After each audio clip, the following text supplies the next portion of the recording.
O Trilhas da Democracia de hoje entrevista a deputada estadual do PSOL de Pernambuco, líder da oposição ao governo, Raquel Lira, do PSDB, na Assembleia Legislativa de Pernambuco, mãe do Jorge, Dani Portela.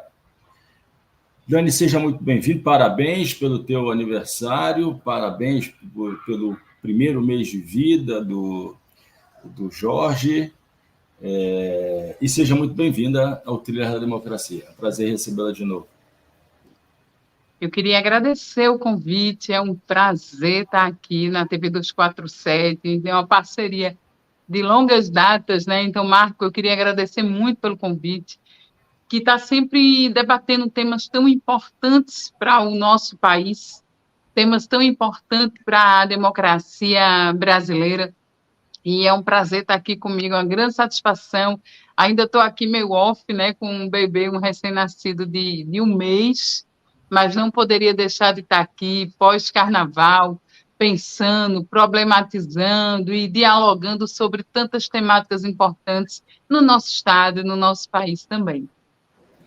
Dani, eu proponho que na primeira parte do programa, nos 30 minutos iniciais, nós falássemos um pouco sobre o ano de 2023, sobre a tua atuação legislativa, e não apenas a atuação legislativa, mas a atuação social, né?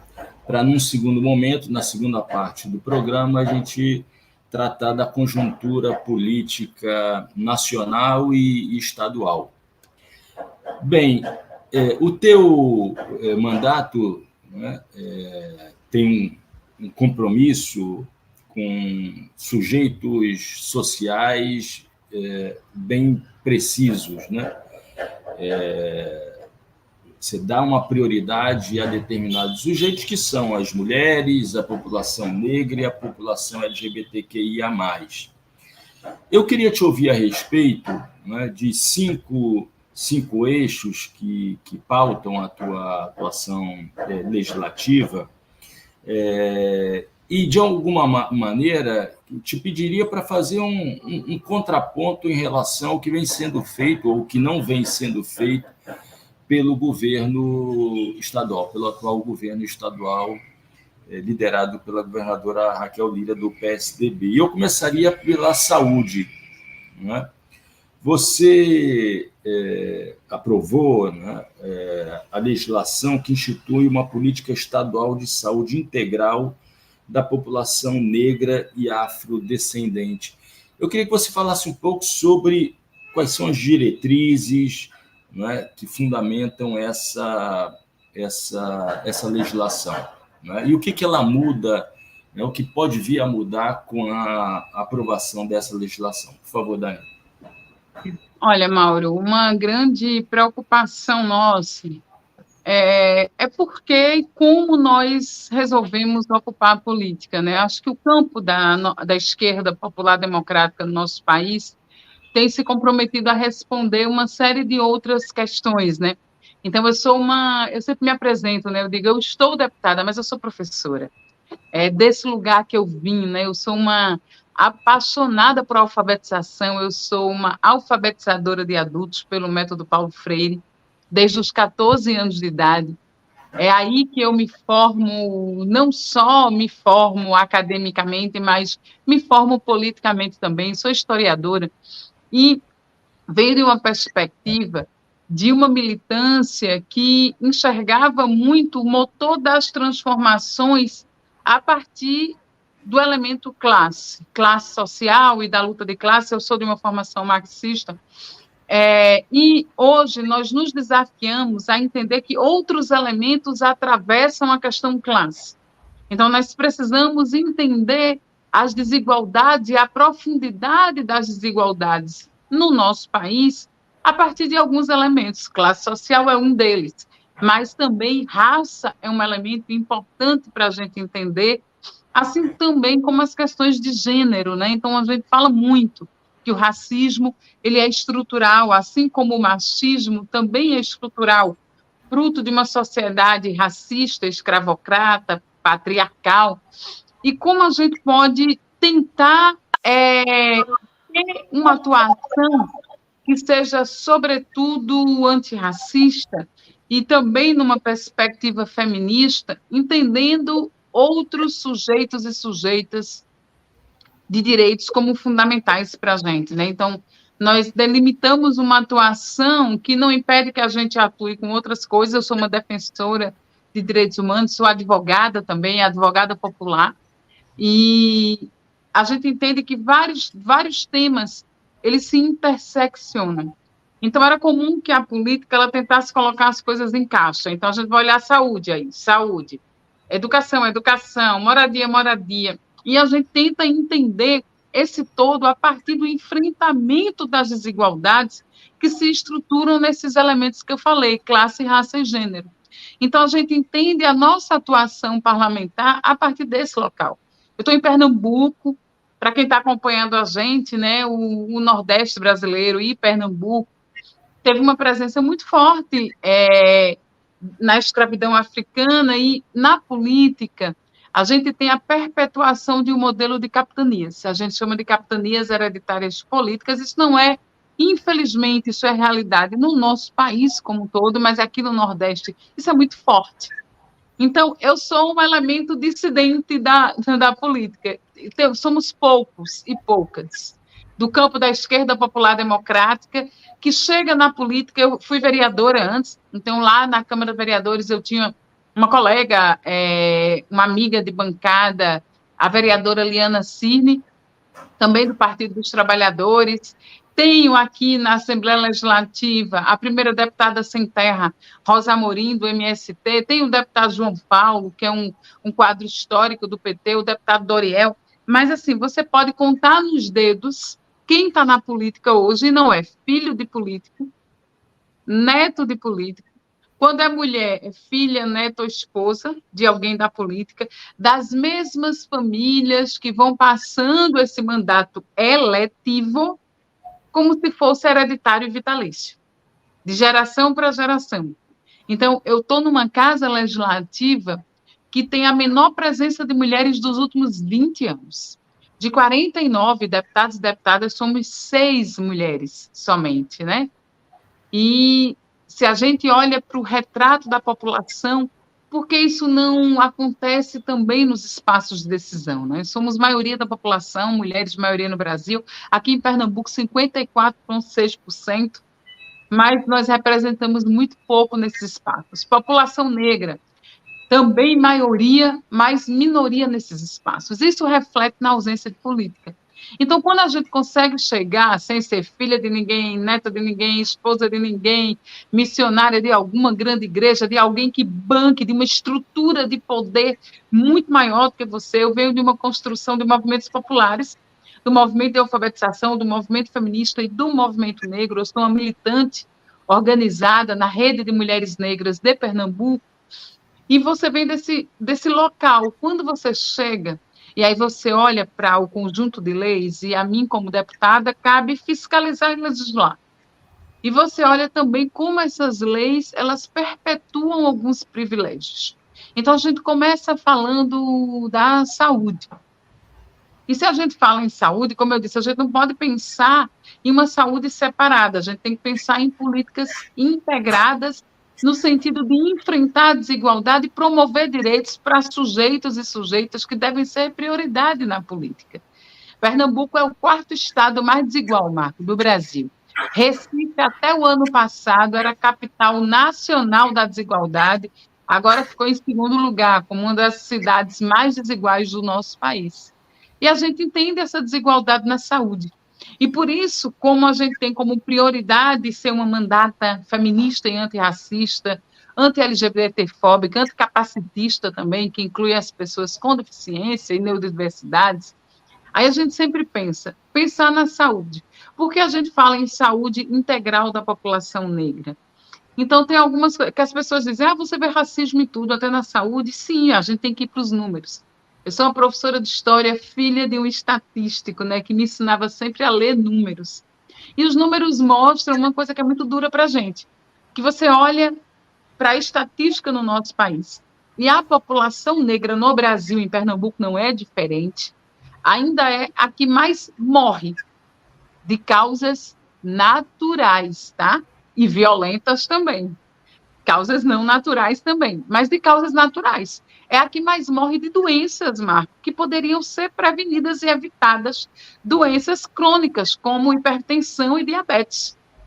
Então, atinge, na maioria, a população negra.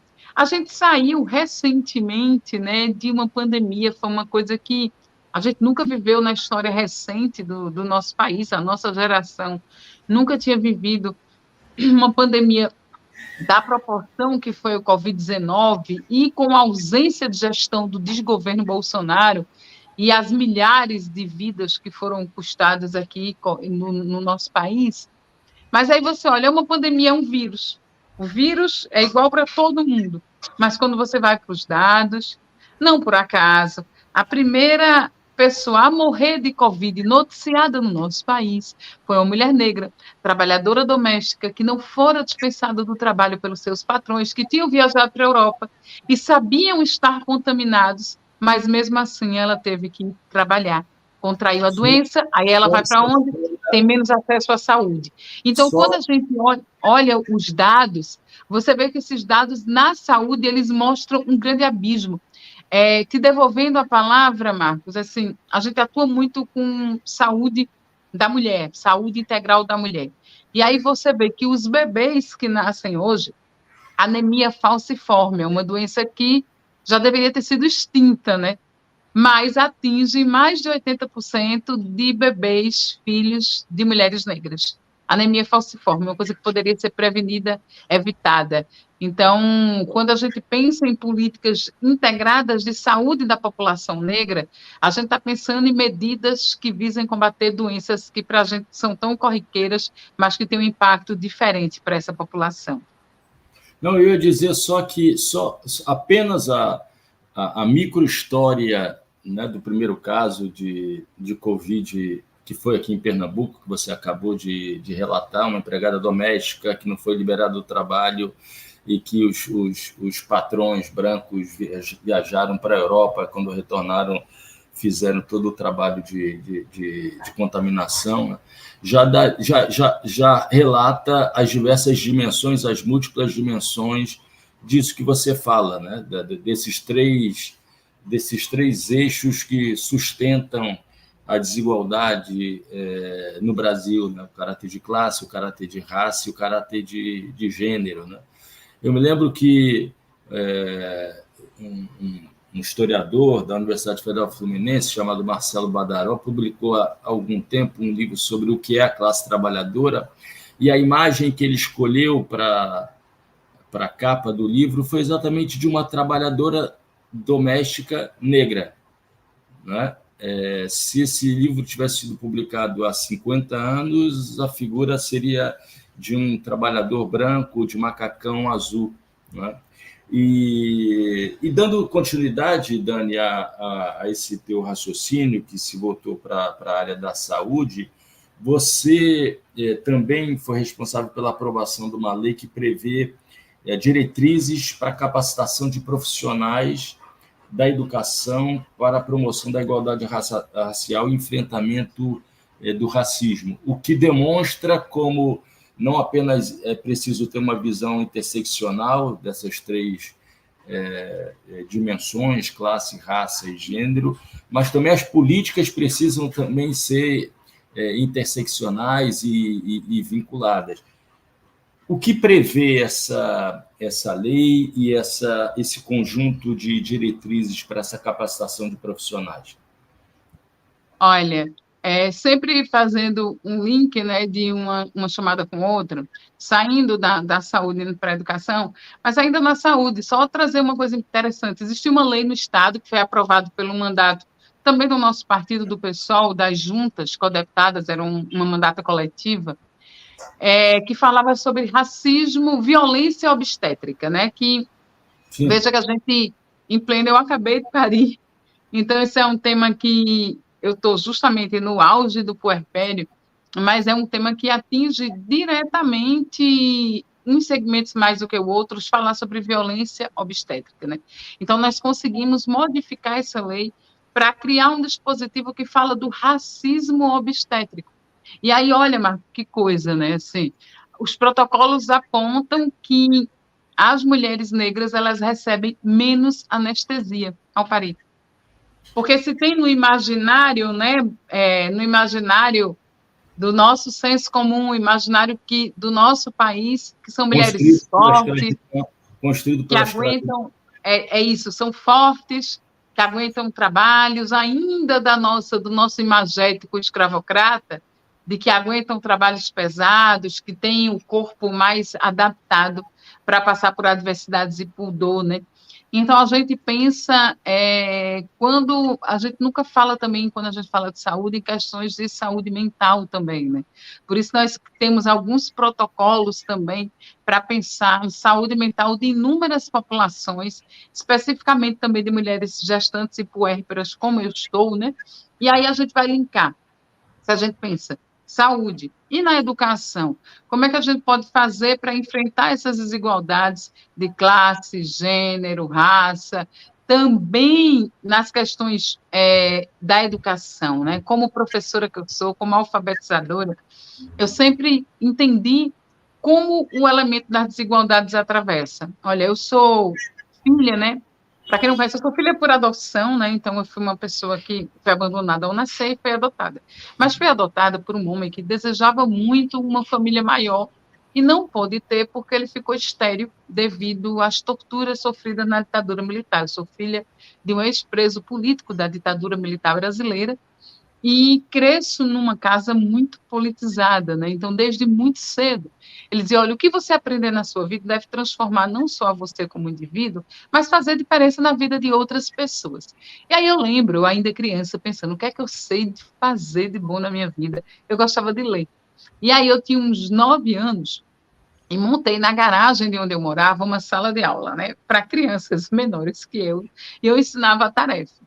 E ali eu fui gostando, dizendo, não, eu quero ser professora, eu quero ser professora. Com 14 anos, eu digo que eu ganhei o meu maior presente, né, eu ia fazer 15, e ganhei de presente um curso de formação pelo método Paulo Freire de alfabetização. E aí eu penso, né, uma pessoa com 14 anos, eu fico olhando muito, aquela coisa meio nostálgica, né? Olha, eu sou mãe de um recém-nascido de um mês e de uma mulher adulta de 20 anos. É um lapso de 21 anos entre uma filha e o filho agora, né? E aí, enfim, muita coisa mudou, mas a gente sempre tem uma coisa meio nostálgica, assim, aos 14, o que é que me impactou muito, né? Porque Paulo Freire, ele chama você a pensar. Não à toa ele é o patrono da educação do nosso país. Mas veja, que alfabetizar mais do que ensinar a ler e escrever, juntar letras e formar sílabas e palavras, é ensinar a ler o mundo. Então, quando eu fui tendo minhas experiências práticas, a primeira mulher que eu alfabetizei, eu não tinha completado 15 anos ainda. Era um curso que tinha duração de 8 meses, e eu alfabetizei uma senhora de 81 anos. E ela disse para mim, minha filha, eu nunca achei que eu ia aprender tanto com alguém tão jovem, isso foi muito impressionante para mim. E nesses anos, anos se passaram, eu me formei historiadora, estudei arqueologia, sou advogada e não tem nada na vida, hoje deputada, fui vereadora, nada na vida que eu gosto mais de fazer do que ver uma pessoa aprender a ler.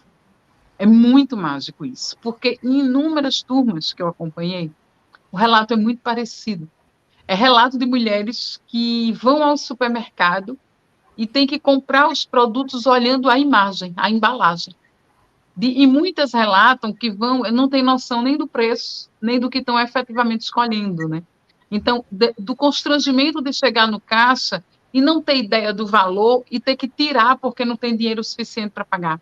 Um relato que eu escuto muito é de estar numa parada de ônibus, pegando um transporte público e as pessoas dão informação errada, apontam o ônibus errado para as pessoas subirem.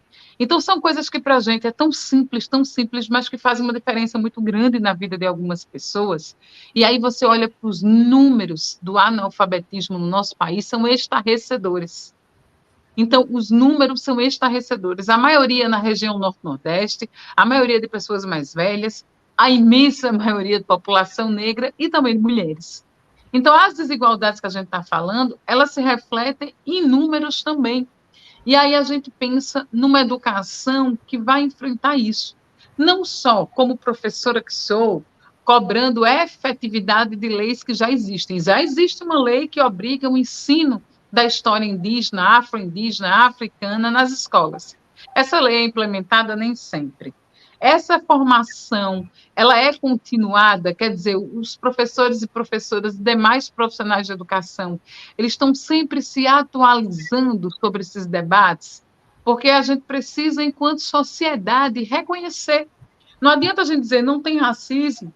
Quando você entra numa universidade, eu pergunto a você que está acompanhando o programa agora, você que está ouvindo a gente, pensa aí na tua escola, com quantos professores e professoras negras você teve? Na escola, pensa na universidade. Quantos professores e professoras você teve? Quantos alunos, colegas seus, negros e negras, você estudou na universidade, se você chegou à universidade? Mas quando a gente está nesse espaço e a gente olha para outros setores, terceirizado, limpeza, assessoria de elevador, quando a gente sai do muro da universidade, pega um transporte público, a gente olha os profissionais, os ambulantes, motoristas, cobradores, e aí a gente olha para esses serviços terceirizados de segurança, e a maioria das pessoas são negras. Será que a gente não se questiona por quê? Será que a estrutura ela está tão arraigada que a gente normaliza uma coisa que não poderia ser vista dessa maneira?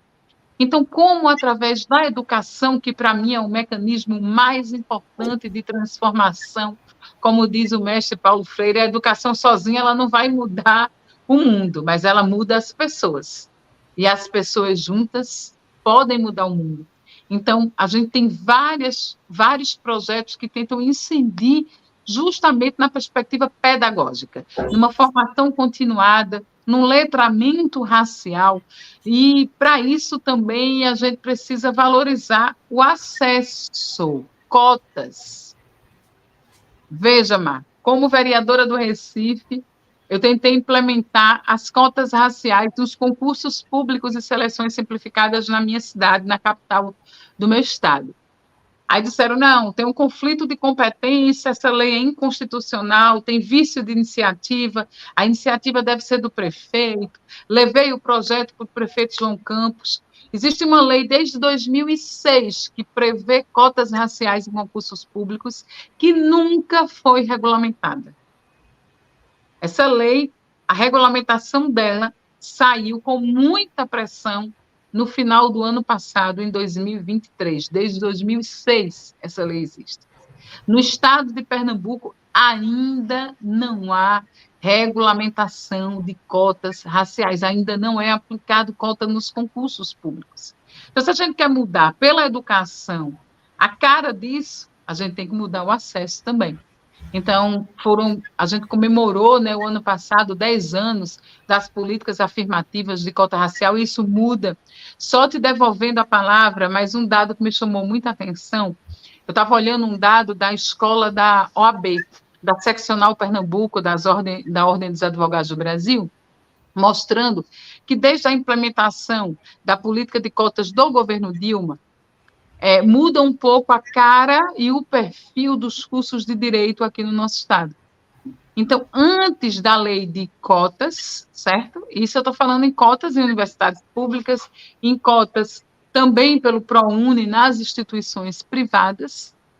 E depois das cotas, o que é que a gente percebe? Que 43% dos novos advogados e advogadas negros e negras no estado de Pernambuco acessaram pela política de cotas. Então, a gente começa a balançar um pouco essa estrutura, a mudar um pouco essa estrutura. Eu posso dar um exemplo? Claro. Pessoal, né? Eu atuo há 20 anos no Departamento de Serviço Social da UFPE, né? E quando eu entrei, não havia um professor negro ou negra, né? E hoje, início de 2024, nós temos 2 professoras negras e um professor negro que acaba de entrar. Se a gente pensar que o meu departamento, que é um departamento pequeno, né, em quantidade de de professores. É um departamento que tem, no limite, 30, a gente já está falando de 10% de professores. É mais, porque não chega a 30 professores. Mas na sala de aula também a cor, né? E não apenas a cor, a orientação sexual. Quer dizer, a sala de aula é mais diversa, né, do que dos tempos em que eu fiz a minha graduação, ou então nos tempos em que eu comecei a dar aula na universidade. E isso está vinculado diretamente ao sistema adoção do sistema de cotas nas universidades públicas. Ainda há muito o que se fazer, né, mas esse é o caminho. Mas, Dani, eu queria aproveitar a oportunidade, você fez referência a teu pai, né, Eribaldo Portela, né, e eu gostaria... 15 minutos antes da gente começar a gravação dessa entrevista, eu recebi uma mensagem de Marcelo Santa Cruz, né, que teve seu irmão, Fernando Santa Cruz, sequestrado e assassinado pela ditadura. Eu recebi uma mensagem dele e gostaria de pedir licença para você para transmitir um convite para quem está nos arredores de Recife, né? Na sexta-feira, dia 23 de fevereiro, das 14 às 17 horas, vai ocorrer um sarau da resistência com Pedro Tierra, Marcelo Mário de Mello, Chico Assis, Cida Pedrosa, Urariano Mota, para não deixar esquecer os 50 anos do sequestro e assassinato de Fernando Santa Cruz e de Eduardo Collier Filho, né? Vai acontecer no Compaz Dom Helder Câmara, em Joana Bezerra, né? E eu estarei presente para solidarizar e relembrar, não deixar esquecer aquilo que a ditadura fez. Dani, podemos falar agora sobre direito à cidade, que é um outro eixo importante. Você protocolou um projeto de lei que institui a política estadual de fortalecimento do direito à moradia e prevenção de remoções violentas na cidade, né? Quer dizer, Pernambuco e Recife tem uma tradição, o Grande Recife tem uma tradição de fortes lutas por moradia, né, pelo direito à cidade. Algumas derrotas foram derrotas graves, né, como aquela que, por exemplo, acabou resultando naquilo que está sendo construído no caso de José Estelita, a derrota do Ocupa Estelita, né? Quer dizer, quem passa hoje pelo Recife já vê no que está se transformando aquela região, né? Mas várias ocupações feitas pelo MTST, né? E não apenas pelo MTST, né? No nosso estado, na nossa cidade. Qual é a importância desse projeto de lei à medida em que continuam a existir processos de desapropriação e remoção violentas na nossa cidade? Olha, Marco, é uma coisa que chama muita atenção, né? A questão da moradia, o direito à cidade. Que cidade é essa, né? Qual cidade nós queremos e se essa cidade fosse nossa, como seria, né? Efetivamente. Então, quando a gente pensa em direito à cidade, a gente está falando desde moradia, a transporte, ao nosso direito de ir e vir, ao nosso direito de ter acesso à saúde, à educação, à segurança pública. Isso fala sobre direito à cidade, né? E nós vivemos numa área que também sofre muitas ações climáticas, né? Então, a gente estabeleceu desde a vereança uma ouvidoria que a gente chamava de antes que chova. O que é que a gente pode fazer antes que chova, né? Então, Recife é uma cidade que é cortada por morros, né? Por áreas históricas de alagamento, deslizamento de barreiras e inundações. Então, como essa questão da cidade, ela impacta algumas populações mais do que outras, né? Então, quando a gente pensa, quem é que vai dormir com o coração apertado quando está chovendo? Chuva, que é um fenômeno natural e que a gente deveria entender como uma dádiva, é água, mas quem são as famílias que perdem sua noite de sono porque moram em área de risco, né? E aí a gente pensa na questão da moradia. A gente está falando do direito à moradia, remoções e despejos, né? Então, Recife, como uma grande cidade, não é diferente de outras cidades do Brasil que tem um déficit histórico de moradia, né? Então, as cidades, na medida que elas foram crescendo, você vai passando por um processo de gentrificação mesmo, onde a população vai sendo expulsa dos centros das cidades e vai sendo colocada cada vez mais distante, né? Às margens, nas periferias, no entorno dessas grandes cidades. E justamente não por acaso, nessas áreas de periferia, morros, favelas, nessas áreas de periferia, você tem menos acesso a toda sorte de política pública, de todas as áreas, de todas as caixinhas que a gente está trazendo aqui, debatendo um pouco. Então, a questão da moradia é uma questão histórica, de uma população que nem sempre foi atendida, a gente não tem programas amplos de moradia popular, alguns programas sociais, eles alcançam uma parte da população, mas ainda precisa de muito mais, é um déficit muito grande. E hoje é um debate de onde nós queremos morar, de moradias populares no centro da cidade, vários movimentos que lutam por moradia surgiram na última década, né? Você deu exemplo aí do MTST, então, o movimento dos trabalhadores sem teto, mas assim como o MTST, vários outros, tem o MUST, que é um grande movimento que tem feito grandes ocupações também aqui em Pernambuco, especial na área metropolitana do Recife, e outros movimentos, a gente teria dificuldade aqui de nominar a quantidade de movimentos de pessoas sem teto. Então, existiu o MST, um movimento histórico de pessoas sem terra, e a luta histórica pela terra, pelo pão, pela reforma agrária, e um movimento urbano também de pessoas sem teto. E, principalmente, esse número ele aumenta com a pandemia. Porque todo mundo dizia, é um vírus, está todo mundo no mesmo barco, o barco da pandemia. E eu sempre dizia, não, é um vírus, está todo mundo no mesmo mar. O mar é a pandemia, mas em barcos muito diferentes. Algumas pessoas atravessaram no transatlântico, no Titanic, num super navio, outras pessoas num barquinho, numa lancha, outras no barquinho ali de um motor bem pequenininho, outras enjangadas, outras agarradas ali em tábuas e milhares afundaram, né? Então você dizia, fique em casa quando uma parte significativa das pessoas teve que escolher entre comer e pagar aluguel. Isso é a realidade. Muitas pessoas vivendo de programas sociais de transferência de renda, salve o retorno do governo Lula, salve o fortalecimento do Bolsa Família, que os números apontam um impacto na diminuição, inclusive, das desigualdades, mas a gente sabe que ainda é insuficiente, precisamos de mais políticas, mas é uma política salutar. E muitas pessoas têm que decidir, ou como eu pagava o aluguel. Então, muitas pessoas foram morar em situação de rua, aumentou muito a população em situação de rua pós-pandemia. Então, a questão da moradia, que já era urgente, ela se torna urgentíssima, né? E quais as políticas efetivas que se tem para essas pessoas? Quando eu chego na LEP, eu disputei a presidência de uma das comissões.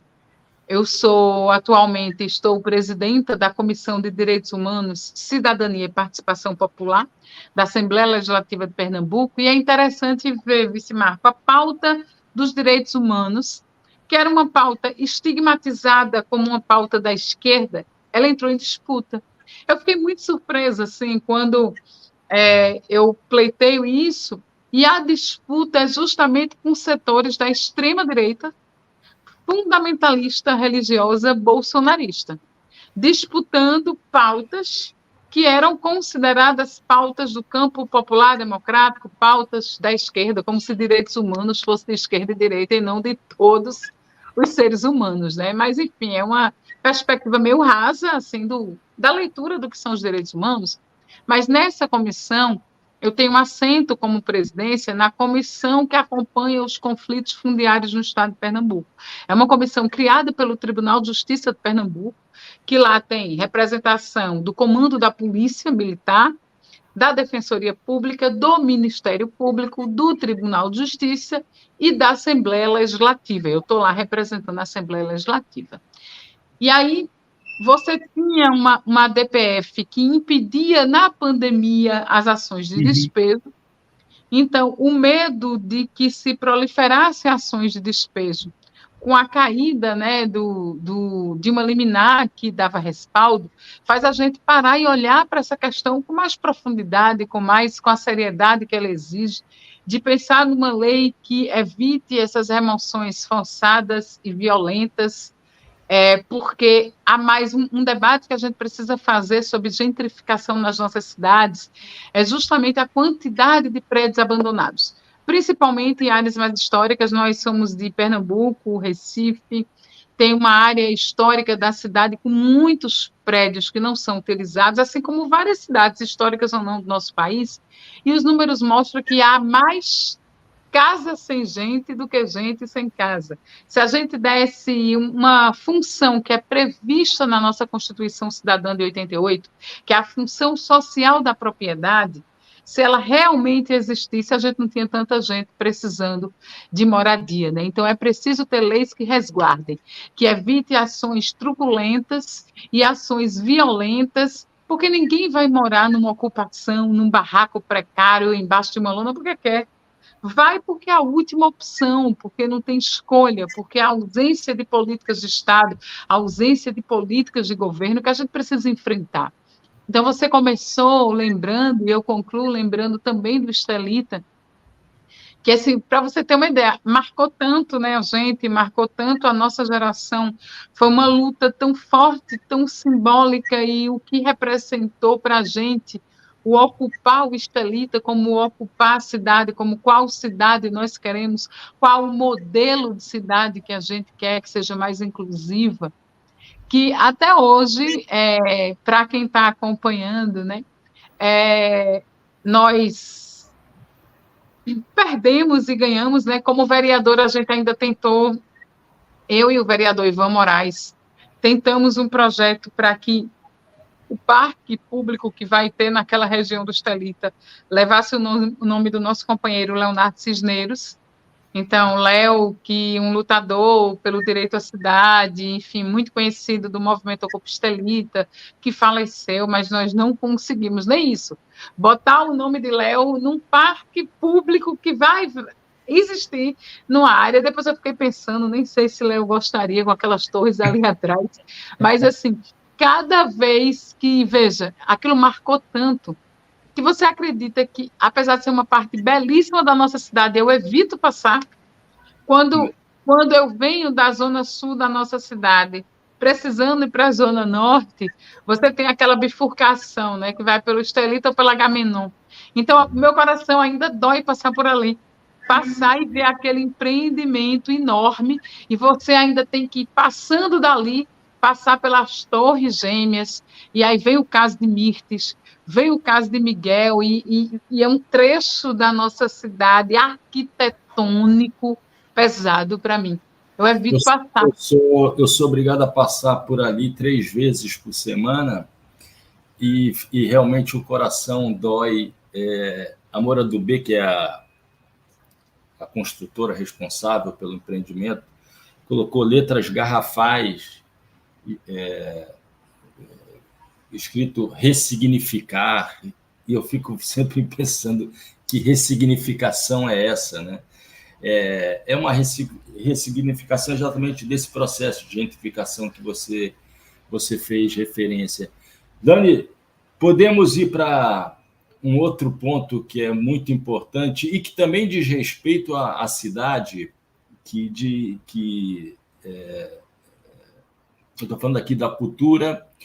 Eu já tive a oportunidade há pouco tempo de entrevistar Ivan Moraes Filho, vereador do Recife, e fiz essa pergunta a ele, né? E eu gostaria de refazer essa pergunta, né?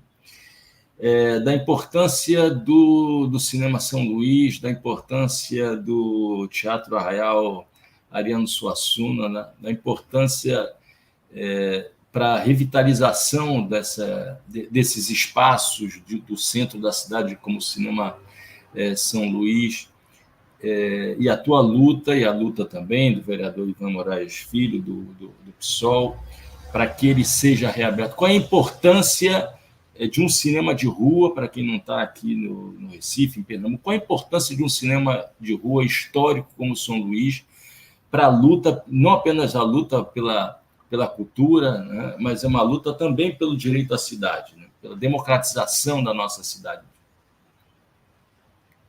É interessante, né, a coisa das memórias. Eu venho da época do Cinema do Parque, lembra um real? Espetáculo de você fazer fila, de virar esquina, quarteirões, para assistir espetáculos de música, de teatro e de cinema, né? E cinema, com preços populares. O Cinema São Luís, recentemente, inclusive, a nossa mandata, junto com o vereador Ivan Moraes, nós promovemos uma ação de Ocupe o São Luís, né, e fizemos um abraço, né, coletivo no São Luís. Foi um evento bem bonito, assim, projetamos na parede externa do cinema, né, o São Luís o filme de Kleber Mendonça, o último, como é o nome que... Retratos Fantasmas. Retratos Fantasmas. Assim. Quem não assistiu, Kleber Mendonça Filho, a gente é meio megalomaníaco, viu, gente? Mas para mim, um dos grandes cineastas do nosso país e também do mundo, daqui de Pernambuco, Recife também, fala um pouco sobre isso em Retratos Fantasmas, né? Esse afeto com o cinema, esse afeto com um equipamento público no coração da cidade, no centro da cidade, que vai sendo ressignificado ao longo do processo histórico e vai sendo ocupado por públicos diversos, né? Porque está ali, é popular, o preço é baixo, você pode esperar o horário do pico passar para pegar um ônibus menos lotado para casa, você entra e assiste um filme ali num preço que você pode pagar, que qualquer pessoa pode pagar, porque cinema virou uma coisa impossível, né, Marco? Assim, outro dia eu fiquei muito chocada, licença, só para beber uma água, mas eu sou uma pessoa, aí é de mim, tá, gente? Eu sou um pouco avessa a shopping center, assim. Então, minha meta é precisar entrar no shopping center para resolver alguma coisa rápida e não pagar estacionamento. Então, eu tenho a meta. E aí você vira política e não pode andar tão rápido que as pessoas lhe param e eu estou sempre correndo ali nos 15 minutos para resolver isso aí. Me incomoda aquela coisa da iluminação, que você não sabe o que é dia, o que é noite, o horário, como passa, enfim, não vou fazer esse debate aqui, não vou fazer um debate de consumo, mas eu evito sempre que possível, sempre se puder, mas cada vez serviços estão indo para dentro de espaços fechados, nesse modelo de cidade que mostra um lugar seguro, porque exame médico, atendimento, serviços de expresso cidadão, saúde, enfim, tanta coisa está acontecendo dentro dos shoppings, né? E eu lá evitando os shoppings, mas eu precisei, eu estava nas férias, com os sobrinhos em casa, sobrinhos netos, tá? Com os filhos dos meus sobrinhos. Estava a casa cheia de criança, enteado, aí todo mundo queria assistir algum filme que estava passando no shopping, porque hoje nós não temos, com o São Luís fechado, né? A gente tem o cinema da Fundação, mas não tem uma grade de programação infantil ampla, né? Tem quando tem festival, mas o Cinema São Luís cumpria muito essa tarefa, levei minha filha muitas vezes. E aí, precisei ir no shopping, né, com algumas crianças. Aí, fazia muito tempo, tipo, muitos anos, que eu não ia no shopping. E aí fui. Quando chego, fui ao cinema e fiquei impressionada com o preço. Olha o comentário que eu vou fazer, mas assim, ir ao cinema com 4 crianças e comprar uma pipoca para dividir, uma pipoca que está meio impossível, é um programa completamente inacessível. Isso eu estou falando para a imensa maioria da população, e não é da população mais empobrecida, não, está impossível. Os preços exorbitantes, então, uma programação que é uma coisa que era para ser tão acessível, né, assim, era para ser uma coisa muito mais popular, vai ficando meio afastada, inatingível. Então, o cinema São Luís, o teatro do Arraial, tantos equipamentos, a gente acabou de passar agora por uma tragédia anunciada, que foi justamente o Valdemar de Oliveira, né, o incêndio da última semana, uma tragédia anunciada de equipamentos de cultura no centro da nossa cidade que estão sofrendo por um processo longo e paulatino de deteriorização, de falta de investimento, de descaso. Então, cultura é vida.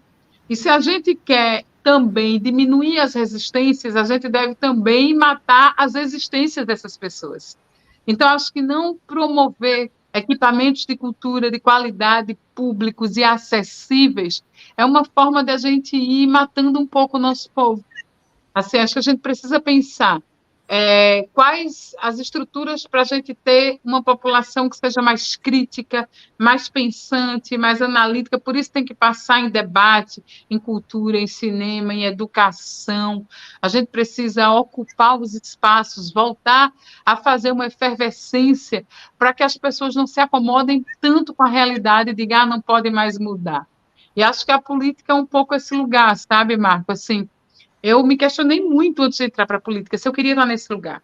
Eu tinha muita dificuldade, por exemplo, a minha maior dificuldade era entregar um papel assim na rua, que eu me sentia meio evangelizando as pessoas, assim, tipo, entregando, achava meio invasivo, né? Então, para mim, a coisa da rejeição, a rejeição à política, né?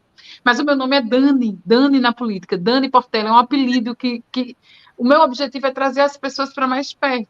E hoje eu vivo a experiência de as pessoas olharem no papel, olharem minha foto e dizerem, Dani, primeiro se sentem íntima de me chamar de uma forma carinhosa, que é como eu me identifico, e diz, você parece com a minha tia, você lembra uma vizinha minha, você é a mesminha da minha sobrinha, você parece com a minha mãe. E aí eu pego esse parecer com, Marco. Esse parecer com de um fenótipo, eu sou uma mulher negra, de pele clara, né? Então, assim, esse parecer com de traços físicos, e eu digo, olha, vamos olhar para a fotografia da política no nosso país. Olha para o Congresso Nacional, Câmara dos Deputados, Senado, olha para as assembleias legislativas, olha para as câmaras de vereadores, Câmara de Vereadores, e vamos olhar para a fotografia do poder.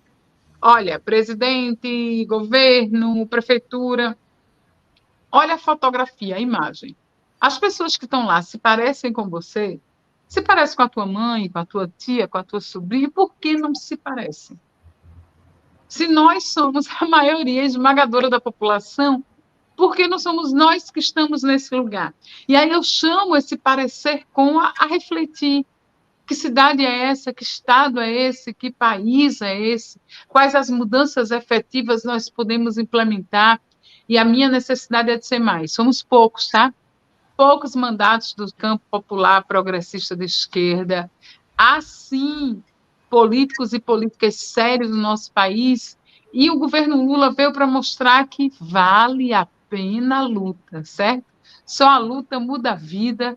E a gente está um governo que nós precisávamos desse respiro depois dos 4 anos mais difíceis da história recente do nosso país, com o desgoverno de Bolsonaro e o impacto que isso deixou, né? Então, como a gente precisa não lavar as mãos, mas entender que a política é um espaço importante para disputar, um espaço importante para ocupar, porque é através desse lugar, com essa caneta na mão que criam as leis, que tomam as decisões no executivo, que nós vamos enfrentar as desigualdades no nosso país. Dani, antes de passar para a última pergunta,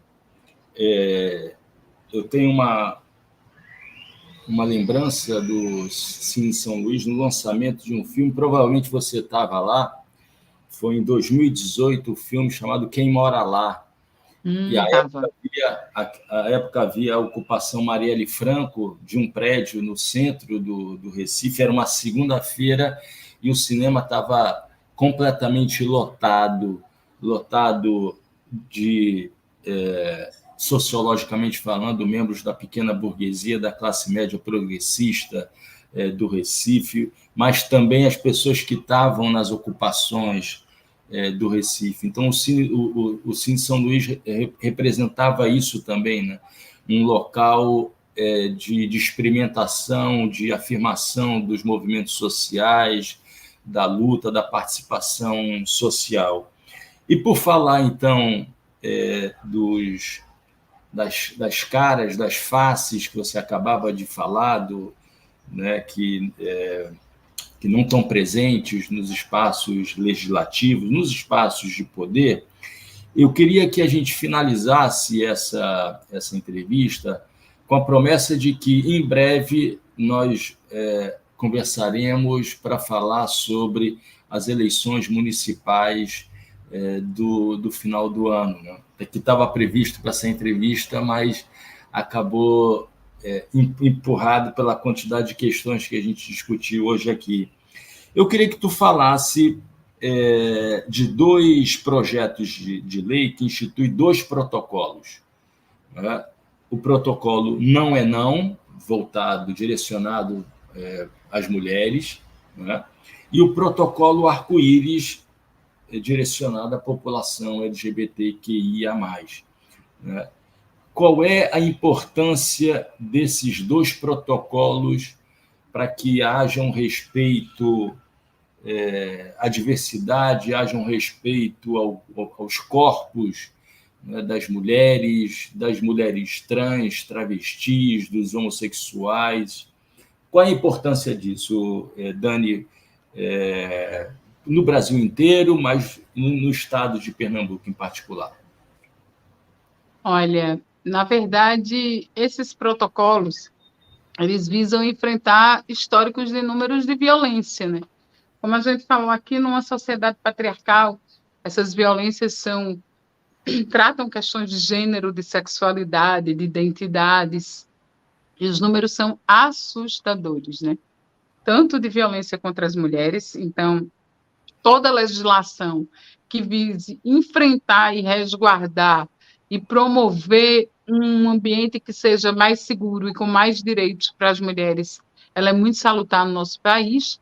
Mas veja, de cada 5 mulheres, Marco, no país, no nosso país, eu sempre me assusto com esse número, assim, né? Sempre que eu estou numa roda, é meio duro dizer isso. Você que está me ouvindo, vamos pensar.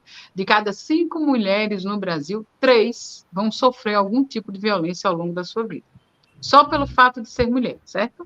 Se essa mulher for transexual e travesti, a gente fala já, isso é pior ainda. As estatísticas são ainda mais duras. De cada 5, 3. Pensa aí, agora, na tua cabeça, tu que está ouvindo a gente. Pensa em 5 mulheres que você conhece. Parceira, companheira, amiga, mãe, tia, irmã, vizinha, enfim. 5, 3 vão sofrer violência. De cada 5, 3 vão ter alguma história para contar de violência, seja ela física, seja ela psicológica, seja ela sexual, seja ela patrimonial, de vários e vários e vários tipos. Então, os números são estarrecedores.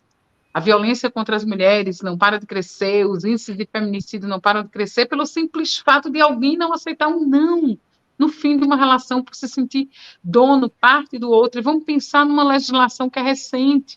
A Lei Maria da Penha é a primeira lei na história de lei do Brasil que tem um nome. Toda a nossa legislação, né, desde a época que a gente tinha as legislações na época manuelina, lá atrás na história, a gente está falando do século XIX, né, sempre tinham números. E quando a gente entra no processo legislativo brasileiro, sempre são números. Em toda a história, a gente tem a primeira lei que tem um nome de alguém, o nome de alguém é uma mulher, essa mulher é Maria da Penha. Essa lei é de 2006. Mas só em 2015 se tem a lei que fala do feminicídio, alguém que é morta em razão do gênero. E aí muita gente ainda hoje não entende o que é sexismo, assim, o que é um discurso e um comportamento que reproduz um ódio, uma negação à existência de um ser diferente do seu, um lugar de subalternidade, que aí a gente olha justamente nesses papéis na história, que a mulher estava sempre cumprindo a função do privado, né, de estar com cuidado com a casa, com as crianças, com os mais velhos, com os doentes, e a polis, a cidade, a política, ela é um lugar eminentemente masculino. Então, essa divisão social entre os gêneros, como ela vai se perpetuando com alguns não lugares, assim, pensando para as mulheres, né? Então, a gente pensa em legislações que olhem para esses dados, olhem para esses números, para uma cidade que não é segura, que, veja, eu sou mãe de uma menina de 20 e agora de um bebê de 30 dias, um menino. E eu sei que quando ele crescer, o meu medo com ele é diferente do medo que eu tenho por ela, Mar. Acabou o carnaval, minha filha é fuliã, viu? Brincou todos os dias. Mas é aquela coisa, coração de mãe, só dorme quando vê a mensagenzinha. Cheguei, estou em casa, vou dormir, está tudo em paz. Porque se você é mãe de um menino, você tem medo da violência, que ele seja assaltado, que leve um celular. E se você é mãe de uma menina e ela está andando na rua e vê alguém se aproximando, você pensa, meu Deus, que seja só um assalto e que leve só o celular. Então, essa violência que perpetua sobre o gênero é muito diferente. E o país, o Brasil, ele é o país que, por mais de 15 anos, é o país que mais mata pessoas LGBTs, QIAPN+, no mundo, especialmente mulheres transexuais e travestis. É o primeiro. A gente tem que... Isso é um absurdo que, em pleno século XXI, a gente negue a existência de algumas pessoas. Mas veja a dicotomia. É o país que mais mata, mas é o país que mais consome pornografia com esses corpos. Então, a gente tem uma dicotomia, uma dualidade ali com essa moralidade desse cidadão médio, desse cidadão de bem, assim, né? Que o mesmo que procura pornografia é o que violenta, né? Então, esses protocolos, tanto um protocolo como o outro, ele visa pensar em políticas públicas integradas, em várias ações. A gente está falando aí de protocolos que prevê questões de saúde, tanto saúde física como saúde mental, como um acesso integrado à saúde, mas também a gente pensa nessas populações como sujeitos, população LGBTQIAPN+, mulheres, pessoas com deficiência, população negra, como sujeitos prioritários de inúmeros direitos, na saúde, na educação, política pública de moradia, com reserva nos habitacionais populares, nos programas de transferência de renda. Se a gente realmente quer viver num lugar mais seguro, mais justo, a gente tem que mudar essa realidade e mudar urgentemente, viu? E seria importante a gente ter um minutinho aqui para falar dos desafios para esse ano, os desafios. A gente está em mais um ano eleitoral, porque de 2 em 2 anos tem eleição, né? E tem muito a debater, né? Eu estou colocada como pré-candidata à Prefeitura do Recife pelo meu partido, pelo PSOL, e acho que a gente poderia marcar um outro momento para a gente pensar junto, debater quais os espaços que a gente tem para debater na cidade do Recife, o modelo que a gente quer. Disputar a eleição não é disputar só voto, é disputar mentes e corações para um projeto futuro, para uma perspectiva presente, mas que aponte para um futuro que a gente realmente sonhe para todos e todas. Dani, para não achar que é fuleiragem, né, dizendo que vai... Não, a gente vai marcar.